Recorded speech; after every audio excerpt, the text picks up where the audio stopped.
हिमाचल प्रदेश में बादल फटने से मच चुका है हाहाकार। हिमाचल प्रदेश के लोग हो चुके हैं परेशान। हिमाचल प्रदेश के लोगों की जान को बड़ा खतरा। और सबसे बड़ी बात कि हिमाचल प्रदेश का जो मंडी जिला है उसमें सबसे ज़्यादा खतरा बना हुआ है, क्योंकि वहाँ पे कई हिस्सों में बादल फटने की खबरें मिली हैं, जो कि कई हिस्सों में बादल फटा भी है, जिससे कि बारिश रुकने का नाम नहीं ले रही है और जो कि ताबड़तोड़ बारिश हुए जा रही है। मंडी ज़िले में लगातार 3 या 4 दिन हो चुके हैं और जो यहाँ पर नदियाँ हैं उन्होंने अपना रौद्र रूप ले रखा है। पुलों को अपने अंदर समा गई हैं कई नदियाँ, और जो कि कई नदियों को पुलों को छूकर पानी चल रहा है। जो पुल बने हुए हैं नदी के ऊपर उनको छूकर पानी चल रहा है और कई पुलों को के ऊपर से पानी चल रहा है, जो कि इसमें जो 316 लोगों को गवर्नमेंट द्वारा, सरकार द्वारा रेस्क्यू कर लिया गया है और 34 लोग, जो कि 34 लोग अभी लापता बताए जा रहे हैं, जिनका कोई अता पता नहीं है कहाँ हैं, कैसे हैं, क्यों हैं, उनका कोई अता पता नहीं है। और 10 लोगों की मौत हो चुकी है जिनकी बॉडी प्रशासन को मिल चुकी है। 10 लोगों की मौत हो चुकी है हिमाचल प्रदेश के मंडी जिले में। मृतकों की संख्या 10 हो चुकी है। इसको लेकर मंडी जिला पूरा भयावह है, पूरा डरा हुआ है। खतरनाक रूप से मंडी जिले में बाढ़ आई हुई है। दुकानों में पानी भर गया है, घर डूब गए हैं, कई घर गिर गए हैं, बिल्डिंगें गिर गई हैं और बहुत बुरा हाल मंडी जिले में देखने को मिल रहा है। और हिमाचल प्रदेश के मंडी जिले में तो ये खतरनाक हाल है ही बाढ़ का। और मंडी के अलावा भी पूरे हिमाचल में कि ज़्यादातर जगहों पर बाढ़ आई हुई है।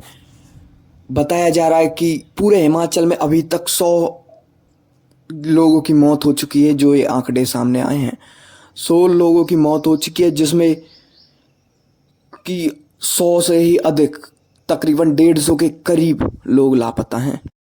150 लोगों के लापता होने के कारण उनके परिवार सदमे में हैं। उनके परिवार वालों का रो रो कर बुरा हाल है और उनको अपनी भी जान का खतरा है।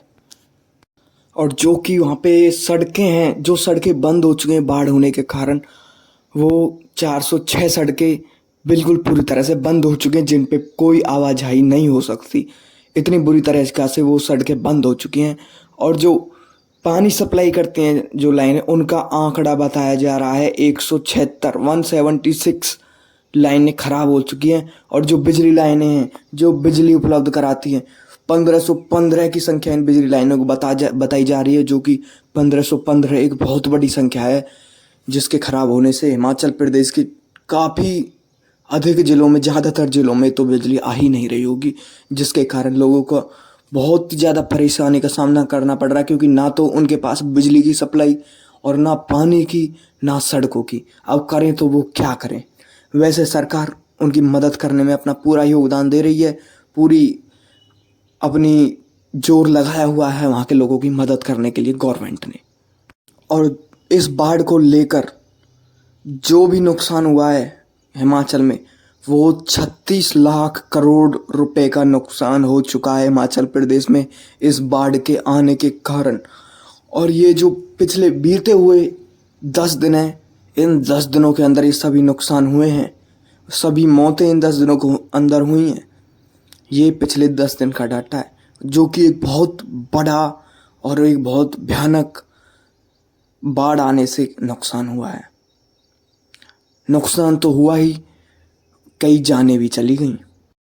और मंडी ज़िले का हाल आपको बताने की कोई ज़रूरत है ही नहीं, क्योंकि मंडी ज़िले का हाल आपको पता ही है, जिसमें 34 लोग लापता हैं, 10 लोगों की मौत हो चुकी है और 316 को रेस्क्यू कर लिया गया है और 4 लोग जख्मी हैं बुरी तरीके से, जिनकी बचने की कोई आशंका नहीं है। इन 34 लोगों में से पता नहीं कितने जिंदा हैं, कितने मर गए। बारिश के चलते नदियों ने अपना रौद्र रूप लिया हुआ है, भयानक रूप लिया हुआ है, जिसके कारण जो नदियों के ऊपर पुल बने हुए हैं, कई पुल उनमें से टूट भी चुके हैं, जो कि पानी के तेज बहाव को सह नहीं पाए। पानी के कारण पुल टूट गए और जो आसपास लोगों की गाड़ियां, बाइक्स, जो भी यातायात खड़े हुए थे वो भी तहस नहस हो गए, काफ़ी टूटे पड़े हैं और काफ़ी पानी के साथ बह गए,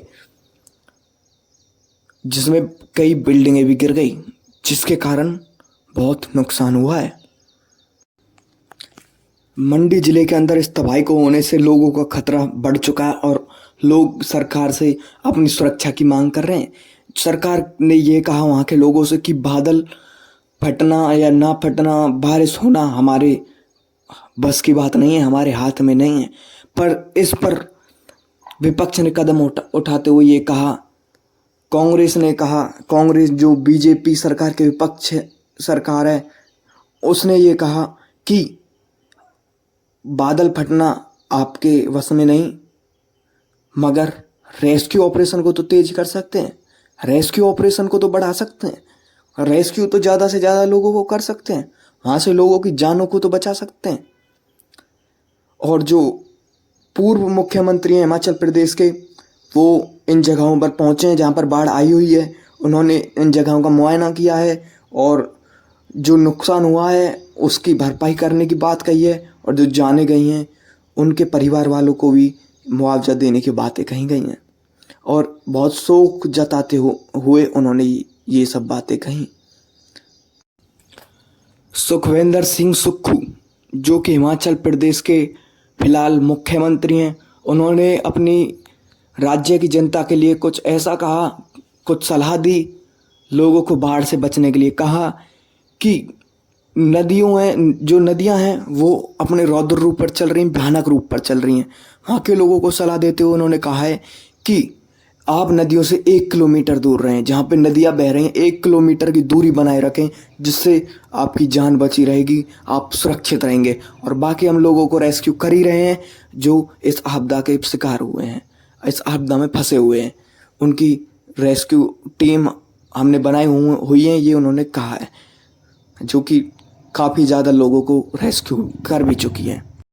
और मुख्यमंत्री जी कह रहे हैं कि जब लैंडस्लाइड होता है, भूस्खलन होता है, तो पता चल जाता है, इसलिए ऐसी जगहों से दूर रहें जहाँ पे भूस्खलन हो, क्योंकि ये मिट्टी खिसकती है, बारिश होती है तो भूस्खलन अक्सर होते हैं, मगर अब की बार ज़्यादा हो रहे हैं, तबाही ज़्यादा हो रही है, बारिश ज़्यादा हो रही है।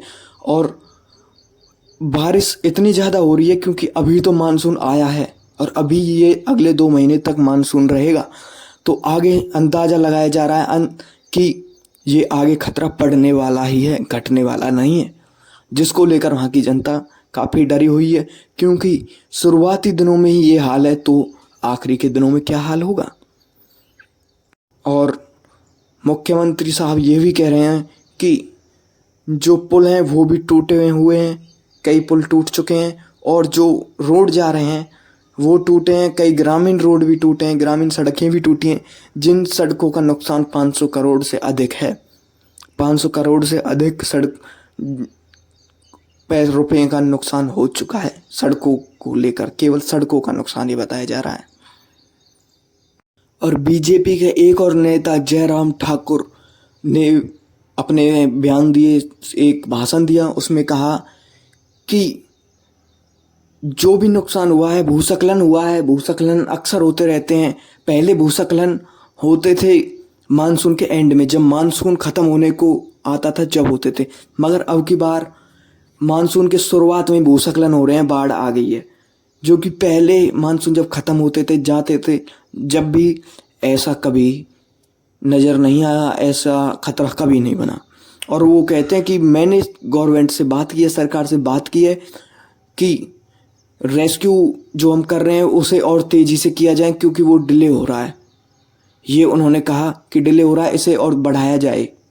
और जो विधानसभा क्षेत्र है जयराम ठाकुर जी का, जो जयराम ठाकुर नेता हैं बीजेपी के, उनके इलाके में काफ़ी ज़्यादा तबाही हुई है, काफ़ी ज़्यादा तबाही देखने को मिल रही है, और वो उन सभी जगहों का दौरा भी कर रहे हैं जहाँ पे तबाही हो रही है। और बताया जा रहा है कि वहाँ पे 11 से ज़्यादा लोग पानी के बहाव के साथ बह गए, और 34 से अधिक लापता हैं, जिनकी अभी जांच शुरू है। और जो मंडी ज़िले से व्यास नदी बहती है, गुजरती है, वो नदी अपने इतने भयानक रूप पर है जिसने बड़े से बड़े पहाड़ों को खिसकाकर अपने अंदर समा लिया है, अपने साथ बहा के ले गई है। व्यास नदी इतने भयानक रूप पे है जो कि पहले वो बहुत ही नॉर्मल से अपने बहाव पे रहती थी, बाकी अब इतना भयानक रूप उसने ले लिया है। सबसे भयानक रूप उस नदी का बताया जा रहा है इस बारिश के चलते, जिसमें बहुत अधिक अपनी मात्रा से बहुत ही ज़्यादा अधिक पानी बढ़ चुका है और बताया जा रहा है कि 20-20 फुट ऊंची लंबी लहरें इस व्यास नदी में आ रही हैं। 20 फुट ऊपर जो है लहरें, इतनी ऊपर से पानी आ रहा है, 20 फुट ऊंचा अपनी मात्रा से नॉर्मल जो ये चलती है उससे 20 फुट ऊपर पानी चल रहा है, जिससे कि काफ़ी तबाही हो चुकी है उस नदी के आसपास के ग्रामीण क्षेत्रों में, जिसको लेकर पूरी सरकार सदमे में है। रेस्क्यू ऑपरेशन लगातार जारी है। और एक और खबर वहाँ से आ रही है कि एक पुल है वहाँ पे जो कि व्यास नदी को ओर पड़ता है, वो पानी के साथ ही बह गया है।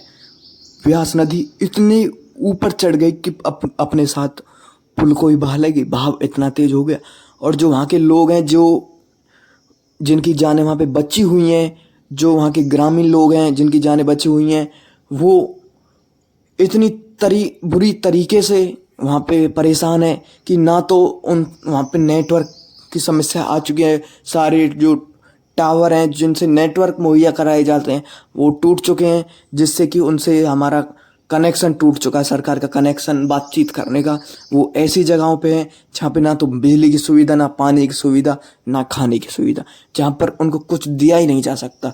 अब वो कैसे अपना समय बिता रहे हैं वो हमें अभी नहीं पता, क्योंकि कोई नेटवर्क वहाँ पे नहीं जा रहे हैं। तो वेदर को लेकर, मौसम को लेकर हम आपको और जानकारी देते रहेंगे। हिमाचल प्रदेश में बाढ़ को लेकर और जानकारी देते रहेंगे। मिलते हैं एक और नई वीडियो में एक और नई जानकारी के साथ, आपके साथ NN न्यूज़। धन्यवाद।